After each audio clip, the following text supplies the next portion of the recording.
আসসালামু আলাইকুম এভরিওয়ান, সবাই কেমন আছেন? আলহামদুলিল্লাহ আমরাও ভালো আছি। তো আজকে হচ্ছে আপনাদের সামনে নিয়ে আসলাম অনেকগুলো মজার মজার ইটালিয়ান চকলেট। তো রিসেন্টলি হচ্ছে আমার এক স্টুডেন্ট, ওরা হচ্ছে ইটালি থেকে এসেছে। বেশি দিন না, মাত্র 14 দিনের ছুটিতে ওরা এসেছিল। তো ওরাই হচ্ছে এই চকলেটগুলো আমাকে গিফট করে। তো যে কয়দিন ছিল সে আমার কাছে পড়েছিল। তো বাংলাটা ইটালিতে হচ্ছে বাংলা ভাষা শেখানো হয় না, ইটালিয়ান ভাষা শেখানো হয়। তো হচ্ছে আমার কাছে বাংলাটা হচ্ছে একটু শিখেছিল। তো খুবই অল্প সময়ে। তো উম ওরা এখন চলে গিয়েছে। তো এই ভিডিওটা আমি কিন্তু পরে করেছি বন্ধুরা। মানে আগে করে রেখেছি এবং পরে হচ্ছে ভয়েস দিয়েছি আপনাদের সাথে শেয়ার করার জন্য। তো এই যে চকলেটগুলো কিন্তু অনেক মজার ছিল।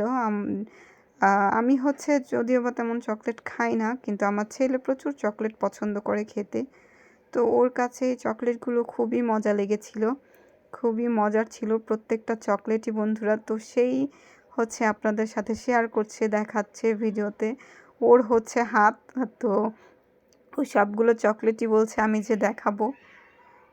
তো ভালোই লেগেছে আলহামদুলিল্লাহ। আর সবচেয়ে আমার কাছে যেই চকলেটটা ভালো লেগেছে সেটা হচ্ছে একদমই দুধ দিয়ে বানানো। এই যে এই চকলেটটা, এটা একদমই গুঁড়ো দুধের। তো খুবই মানে ভালো লেগেছে বন্ধুরা। আর ও চলে গিয়েছে, তো ওকেও খুব মিস করছি। অল্প সময়ের জন্য ছিল, তো খুবই ভালো।